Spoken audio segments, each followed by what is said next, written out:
Bismillahirrahmanirrahim. Jadi kami di sini pastinya karena Pondok Pesantren Al-Mubarak Al-Arba'in menggunakan metode Al-Arba'in. Metode Al-Arba'in ini adalah metode cepat untuk memahami nahu, sorof, lughah. Hanya sekedar waktu 40 hari, baik yang dasar sekalipun, insya Allah akan bisa sedikit demi sedikit memahami kaidah-kaidah nahu, sorof. Tapi ya tidak mahir sekaligus. Kalau yang dari nol, ada tahapannya. Tapi insya Allah lebih cepat. Dan karena kami di sini diberikan kebebasan oleh Romo Yai untuk mengembangkan metode Romo Yai dan bahkan mengembangkan program-program pondok, maka kami di sini alhamdulillah mengembangkan metode Arba'in fin nahwi was sarfi wal lughah dengan sebutan nama istidlal metode Arba'in. Karena kalau di metode Arba'in itu tidak ada rujuk-rujukan atau ibaratnya di kitab apa. Nah, kalau kami di sini nanti diberikan walaupun kelihatannya ngaji Arba'in, tapi sekaligus nanti akan memahami jurumiyah, akan memahami imriti, akan memahami mutammimah, akan memahami alfiyah. Itu untuk nahunya.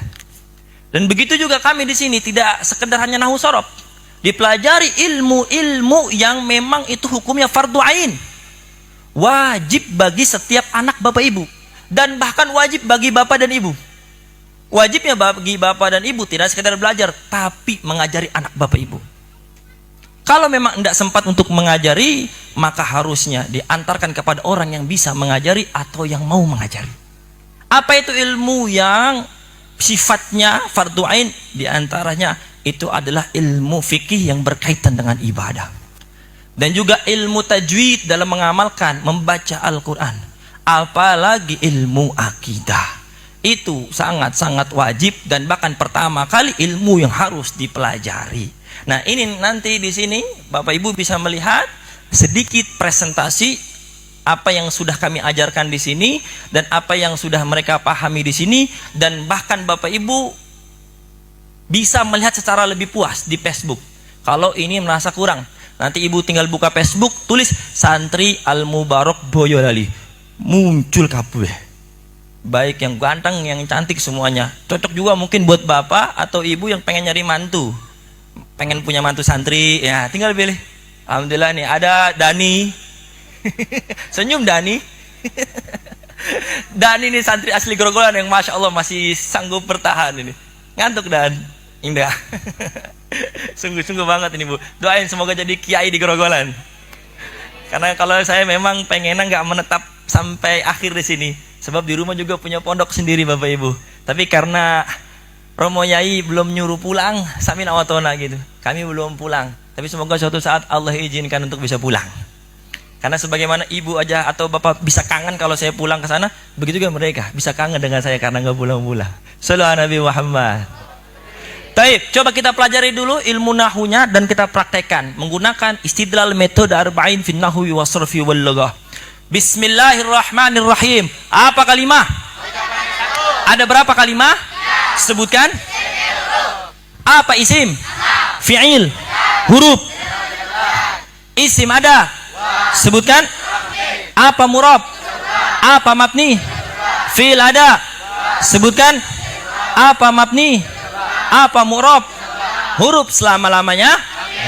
Lalu terangkan coba, ada berapa tanda-tanda kalimat isim di dalam kitab Jurumiyah? Sebutkan. Bagaimana keterangannya?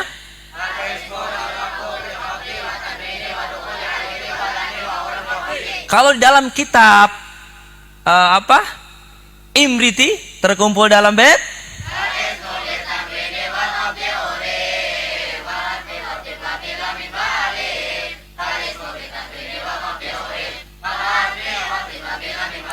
Kalau di dalam kitab Alfiyah ada berapa tanda-tanda kalimat isim?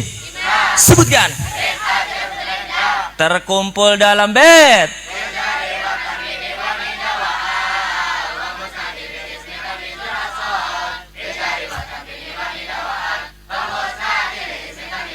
Nah, ini salah satu kelebihan metode Arba'in. Di Jurumiyah 4 tanda-tanda kalimat isim.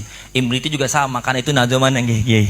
Di Alfiyah cuma 5, tapi di metode Arba'in yang walaupun kitab kecil hanya 1 jilid Bapak Ibu, ada berapa tanda-tanda kalimat isim? Ada berapa tanda-tanda kalimat isim? Sebutkan. Masya Allah, tepuk tangan biar semangat Ibu. Coba terangkan apa itu fi'il. Ada berapa fi'il? Sebutkan. Apa itu madhi? Apa itu mudhari? Apa amar? Lalu apakah itu tanda-tanda kalimat fi'il madhi? Patut ta'ni sakinah itu ibarat dalam kitab apa? Bagaimana keterangannya? Kalau tanda-tanda kalimat fi'il mudhari itu apa? Ada berapa huruf mudhara'ah? Sebutkan. Terkumpul pada lafaz. Dalil dalam kitab apa? Bagaimana bunyinya?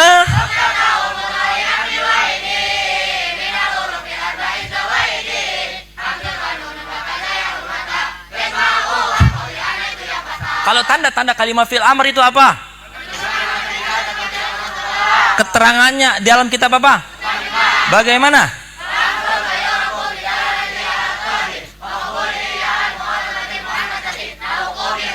Terakhir kalimat huruf, apa itu tanda-tandanya? Apa maksudnya? Ibaratnya dalam kitab apa? Terkumpul dalam bait.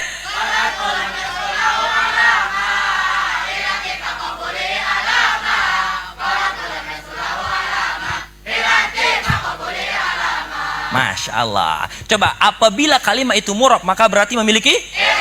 Ada berapa i'rabnya kalimat isim? Sebutkan. Kalau i'rabnya kalimat fi'il ada? Sebutkan. Berarti total keseluruhan i'rab ada? Sebutkan. Ibaratnya dalam kitab apa? Bagaimana bunyinya?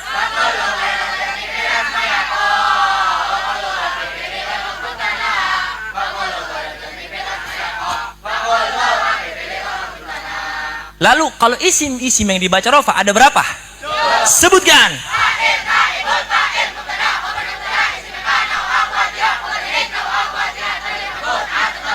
Isim yang dibaca nasab ada? Sebutkan.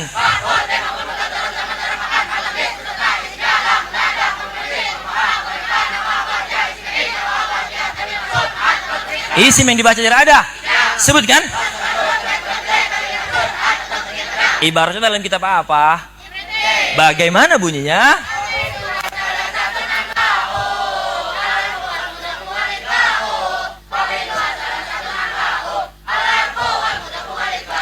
Coba sekarang kalimat fi'il yang murab hanya fi'il. I'rabnya fi'il mudhari ada berapa? Sebutkan. Fi'il mudhari itu dibaca rofa dengan syarat bagaimana? Lalu yang merofakkan fi'il mudhari itu ambil apa? Keterangannya dalam kitab apa? Bagaimana bunyinya?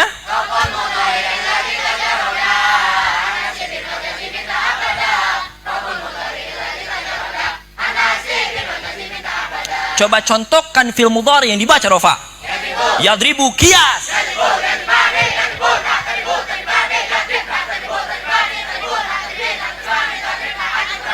Sekarang fi'il mudhari yang dibaca nasab dengan syarat ada berapa huruf amil nawasib?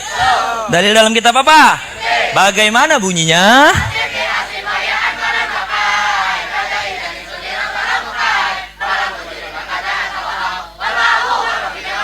Sebutkan. Contohkan fi'il mudhari yang dibaca nasab. Ayat riba di qiyas.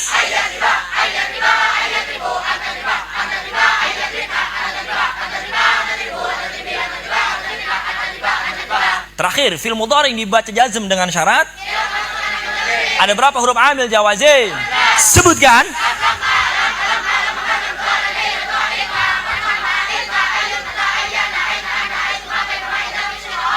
Dalil dalam kitab apa?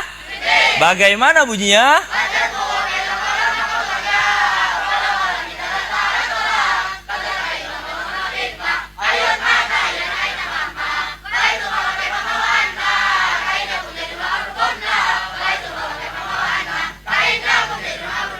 Contohkan fi'il mudhari dibaca jazm.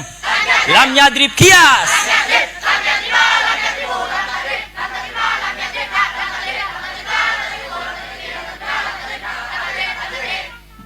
Tepuk tangan. Udah Bapak Ibu, mohon maaf yang belum pernah mondok, ngerti nggak ngerti, udah tepuk tangan ya. Seneng aja hatinya, seneng, jangan ngedumel. Insya Allah dari wasilah kesenangan itu Allah akan berikan taufik hidayah kepada anak Bapak Ibu agar mau mencintai ilmu. Sebab kalau orang sudah mencintai ilmu, dipahami ilmu yang nanti dibaikan oleh Allah, tidak hanya sekedar dia yang memiliki ilmu. Sebagaimana tadi mukadimah sudah disampaikan, man yuridillahu bihi khairan, barang siapa yang Allah kehendaki kebaikan, yufaqihu fiddin, Allah akan pahami dia dalam ilmu agama. Jadi kalau Allah mau membaikkan seseorang, cirinya, tandanya bukan duitnya dibanyakin. Sebab yang banyak duit juga belum tentu baik. Buktinya ada korun, malah dipendam sama Allah. Begitu juga Allah yang kalau mau membaikkan seseorang, bukan dikasih pangkat jabatan. Dulu ada namanya Fir'aun, pangkat jabatannya luhur, tinggi, sampai-sampai saking pede mengatakan ana rabbukumul a'la, ngaku Tuhan. Tapi apakah tanda kebaikan? Tidak, malah jadi keburukan. Allah pendam, Allah hinakan dia dengan apa itu? Masuk ke dalam laut. Tapi yang Allah baikkan adalah tandanya diberikan paham ilmu agama. Dan bahkan kalau orang paham ilmu agama, mengamalkan ilmu agamanya, yang baik, yang diangkat derajat tidak hanya sekedar dia, pasti juga keluarganya, tetangganya, teman-temannya, dan orang-orang yang mengenalnya. Akan pede, akan bangga, bahagia. Kamu tetangga siapa? Aku tetangganya itu Kiai Dani Aldiansyah. Di mana? Grogolan. Oh, pasti bunga, bangga ibu. Apalagi kalau Dani udah go internasional, jadi ulama sedunia. Amin Allahumma. Saya paling senang kalau ada santri asli sini. Karena kalau saya ngajar dan santrinya dari luar, itu nanti ilmunya dia bawa pulang masing-masing ibu ke daerahnya. Kecuali bapak ibu punya anak cantik, jodohin sama yang ini nih, pilih. Nah, insya Allah nanti bisa netep di sini. Begitu kalau punya anak yang ganteng, nah jodohin di belakang itu, baik cantik-cantik. Ya, insya Allah nanti dia menetap di sini. Ya semoga ya semuanya Allah baikan dengan caranya masing-masing. Ya, kalau tadi sudah ilmu nahu, coba sekarang kita praktekkan ilmu nahunya. Semisal ada lafaz alhamdulillahi rabbil alamin. Alhamdu itu kalimah apa? Sebab memang termasuk yang murab atau mabni? Sebab? Lalu bagaimana cara mendeteksi kalimah isim yang murab menggunakan metode arba'in?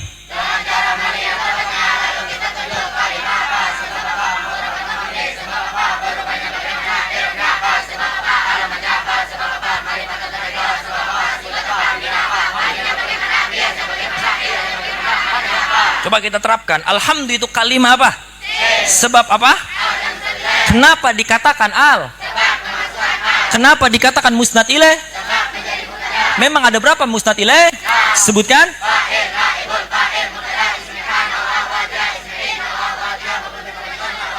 Lalu alhamdulillah termasuk yang mu'rab atau mabni? Sebab bagaimana perubahannya? Kenapa perubahannya seperti itu?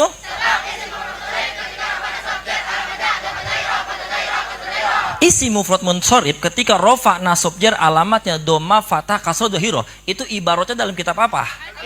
Alfiyah. Bait keberapa? Bagaimana bunyinya?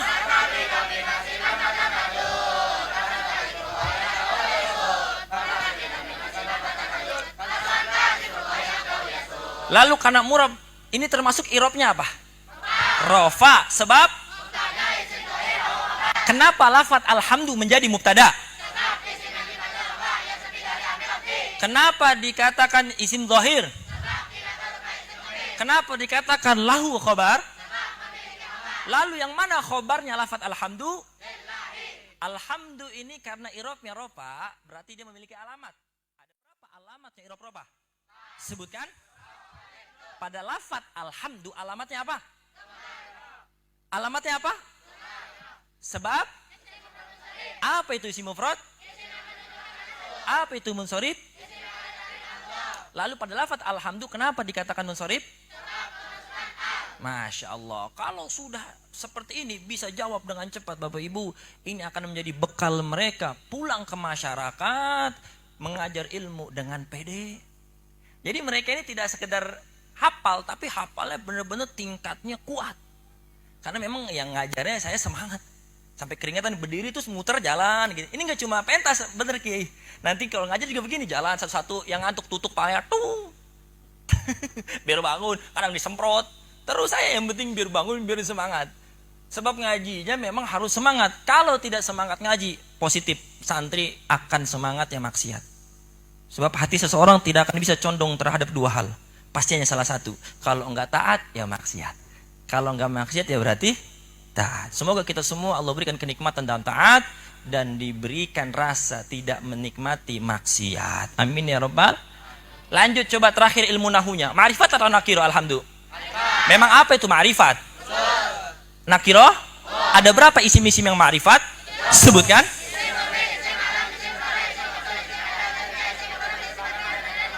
Lalu pada lafaz alhamdulillah ini ma'rifat sebab apa? Baik, kalau sudah ilmu nahu, masya Allah, bisa paham seperti ini, Bu. Kabar gembira dari Imam Syafi'i pernah mengatakan di dalam kitab Nahul Quluh karya Al-Imam Kusyairi, man tabahhara fin nahwi, barang siapa yang menguasai ilmu nahu, ihtada ila kullil ulumi, maka dia akan dimudahkan untuk memahami ilmu-ilmu yang lain. Ini kuncinya ilmu nahu. Tapi nahu enggak sekedar nahu, ada pasangannya yaitu ilmu sorof. Sebal an-nahu abul ulum was-sarfu ummul ulum. Nahu itu bapaknya ilmu, ayahnya ilmu. Nah, ada sorof namanya ibunya ilmu. Sebagaimana yang tadi Yai sampaikan, memang untuk memahami itu pertama kali bisa baca dulu. Dan ini dah ilmu alatnya. Apa sorof? Ada berapa materi pokok ilmu nahu sorof? Sebutkan. Apa sigot? Ada berapa sigot? Sebutkan. Apa jamid? Apa mushtaq? Yang jamid ada? Sebutkan. Apa jad? Apa makna? Yang mushtaq ada? Sebutkan.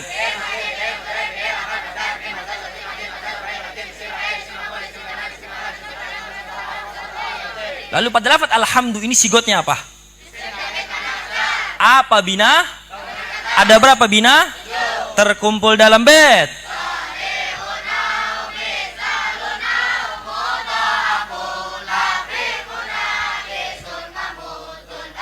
Sebutkan. Lalu pada lafaz alhamdulillah ini binanya apa? Kenapa dikatakan bina sahih? Kenapa dikatakan sulasi? Kenapa dikatakan mujarad? Memang ada berapa wazan fi'il sulasi mujarad? Terkumpul dalam rumus.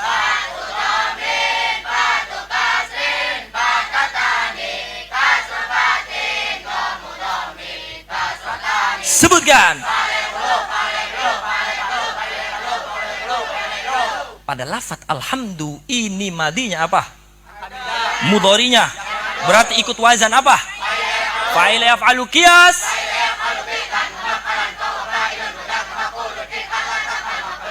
Hamida yahmadu qiyas.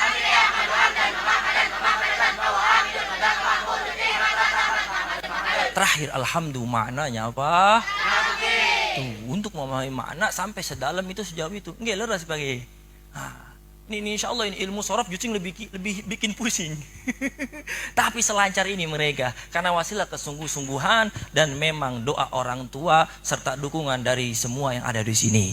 Taib, kalau sudah ilmu nahwu sorof, ada ilmu yang wajib untuk kita pelajari, kita amalin, yaitu ilmu tajwid. Coba semisal ada orang yang baca Quran, alhamdulillahi rabbil alamin.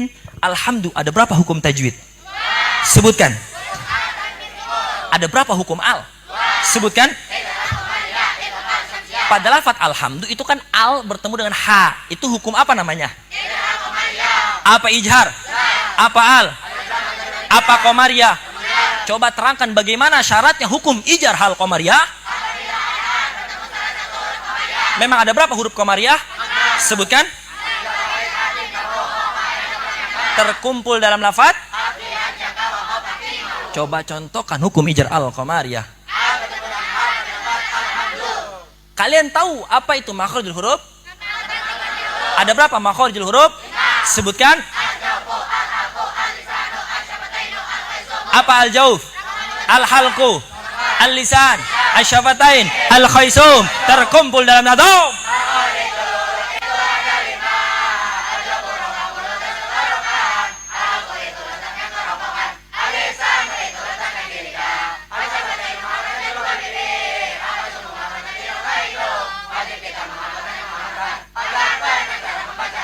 Sekarang praktekkan. Kalau H itu hurufnya makhraj dari mana? Apa itu istilah halqi? Baik, kalau sudah memahami makhraj, lanjut ke sifat. Ada berapa sifatul huruf? Apa itu sifatul huruf? Lalu pada huruf H ada berapa sifat hurufnya? Sebutkan. Apa itu hamas, rakhwah, istifal, infitah, ismat? Bagaimana cara membaca Ijhar Al-Qamariyah? Ini jawabannya dari tadi ilmu tajwid. Kalian referensi dari kitab apa? Tuhfatul Alfal. Bagaimana bunyinya?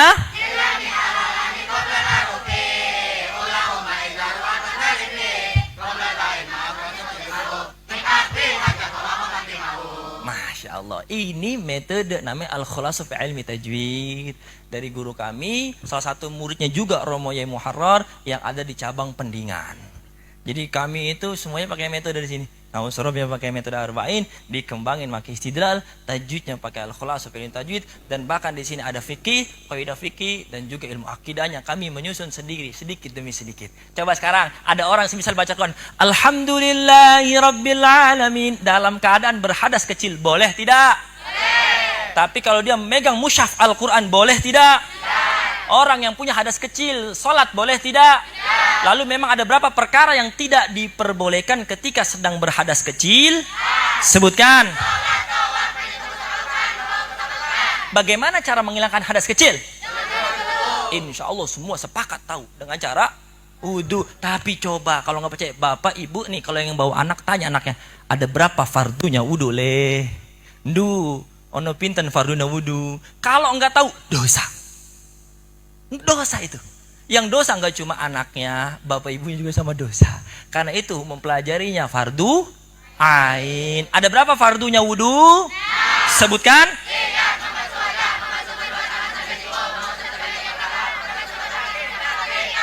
Lalu semisal ada orang yang baca Quran, Alhamdulillahirabbil alamin dalam keadaan junub. Entah karena bersenggama dengan pasangannya, suami istri, atau karena bermimpi. Boleh atau tidak? Memegang mushaf Al-Quran boleh atau tidak? Tapi kalau orang yang puasa lalu mimpi junub, batal tidak? Lalu memang ada berapa perkara yang tidak diperbolehkan ketika seorang sedang junub? Sebutkan. Terakhir yang putri, semisal, tapi cowok ikut jawab juga ya. Putra ikut jawab juga. Yang head. Apabila seseorang wanita sedang head, boleh tidak dia itu puasa? Lalu hukum puasanya apa? Lalu ketika seseorang yang sedang haid disenggama oleh suaminya, boleh tidak? Diceraikan oleh suaminya, boleh tidak? Masuk ke masjid, boleh tidak? Memang ada berapa perkara yang tidak perbolehkan ketika seseorang sedang haid? Sebutkan.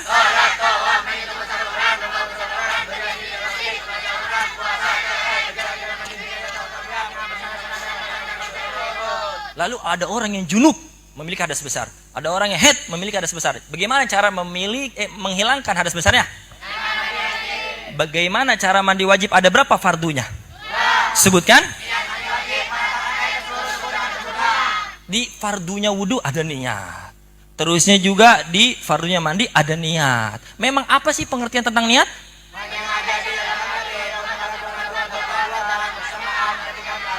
Nah, semisal ada orang yang baca nawaitu wudu'a, nawaitu gusla, dilafatin tuh niat. Hukumnya apa? Sunnah. Bid'ah bukan? Sunnah apa bid'ah? Sunnah. Lalu di mana letak tempatnya niat? Masya Allah, tepuk tangan. Beri semangat lagi, Bu.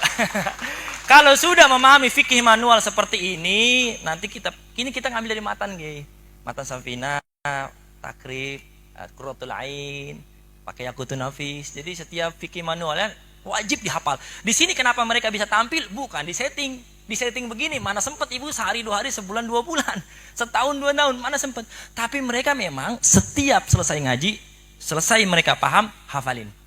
Kalaupun nggak paham, hafalin. Jadi selesai ngaji, hafalin. Selesai ngaji, hafalin. Selesai ngaji, hafalin. Ilmu apapun yang dipelajari di sini, selesai ngaji, hafalin.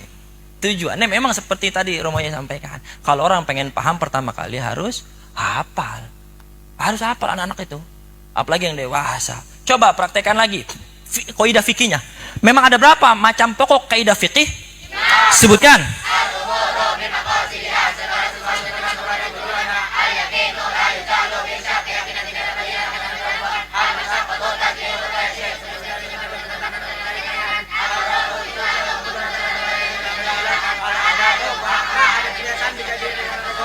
Semisal ada orang yang head tadi, boleh nggak baca Quran? Tidak. Tapi karena dia seorang hafidhoh, kalau nggak memurojaah Qurannya, bahaya, bisa lupa. Bagaimana caranya dia biar bisa boleh baca Quran walaupun sedang head? Dengan niat berzikir. Memang kaidahnya apa itu yang memperbolehkan? Apa itu maksud dari al-umuru bimaqasidiha? Tujuan atau niat yang ada di dalam hati seseorang saat melakukan suatu perbuatan akan menentukan nilai dan statusnya. Memang dalil yang kalian ambil pada al-umuru bimaqasidiha dari mana saja? Yang Al-Quran surat apa? Ayat berapa? Bagaimana bunyinya?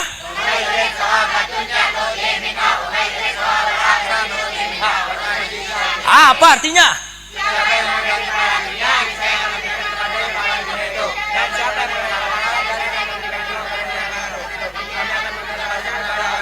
Kalau dalil dari hadisnya bagaimana? Apa artinya?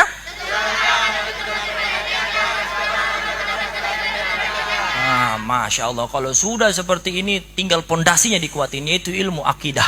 Apalagi di akhir zaman banyak orang yang naudzubillah mondok nggak pernah, ngaji duduk di majlis langsung pun nggak pernah, cuma sekedar modal online jadi youtuber, berani ngomentarin kiai yang sudah lama mondok dulunya, yang sudah jelas-jelas banyak menebar manfaat kepada umat, karena bertentangan permasalahan ilmu akidah. Makanya ilmu akidah ini harus dipondasiin.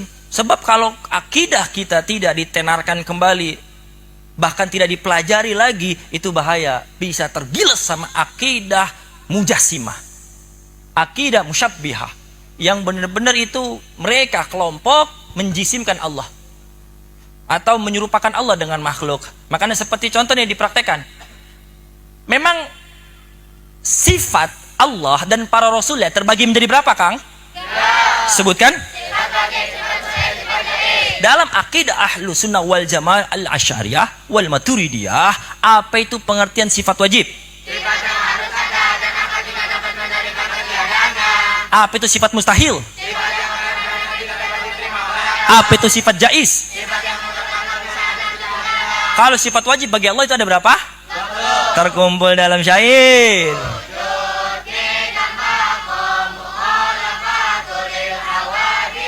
Barang-barang Bu, qiyamuhu binafsihi kudrat iradah, lebih kompak,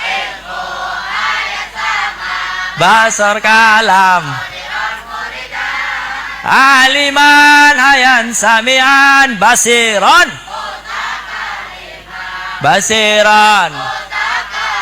sallu ala Nabi Muhammad. Saya yakin walaupun mungkin nadanya ada yang beda, nggih, tapi semuanya pasti pernah mendengar dan bahkan semuanya hafal. Leres boten?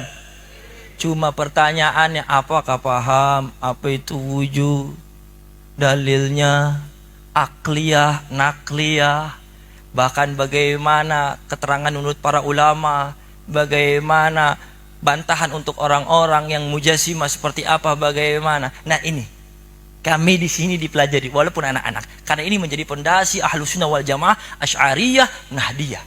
Nggih mboten? Coba sifat wajib bagi Allah yang 20 itu terbagi menjadi berapa?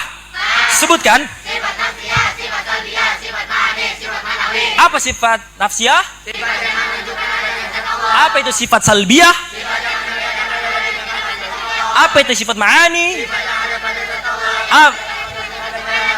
Masya Allah. Apa sifat manawi? Sifat yang ada pada zat Allah karena ada zat ma'ani. Terlalu saking semangat saya, greget pengen tanya terus, sebab nggak bisa jawabnya. Sallu ala Nabi Muhammad. Coba semisal ada orang yang mengucapkan Alhamdulillahi Rabbil Alamin, tangannya dikeatasin. Sepakat nggak Bapak Ibu kalau bersyukur tangannya ke atas? Coba pernah nggak Bapak Ibu ada yang bertanya atau mengatakan, tuh tangan Bapak Ibu ke atas ketika berdoa, itu menunjukkan bahwasanya Allah ada di atas. Bapak Ibu atau mungkin pernah ada yang mengatakan ketika berjanji, besok datang ya pengajian di Gerogolan, tergantung yang di atas. Ada yang kayak gitu di sini? Tobati. Astagfirullah. Itu bahaya. Karena coba di mana Allah? Kenapa Allah tidak membutuhkan tempat? Lalu sifat wajib apa yang menerangkan bahwasanya Allah itu berbeda dengan makhluk? Apa itu artinya? Coba terangkan mukhalafatul hawadisi.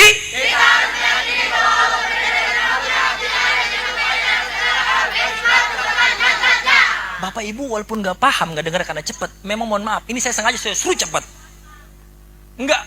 Nggak apa-apa Bapak Ibu, walaupun kecepatan, karena ini konser, bukan waktunya ngaji, bukannya belajar. Sengaja untuk menunjukkan bahwasanya niki loh santri gerogolan.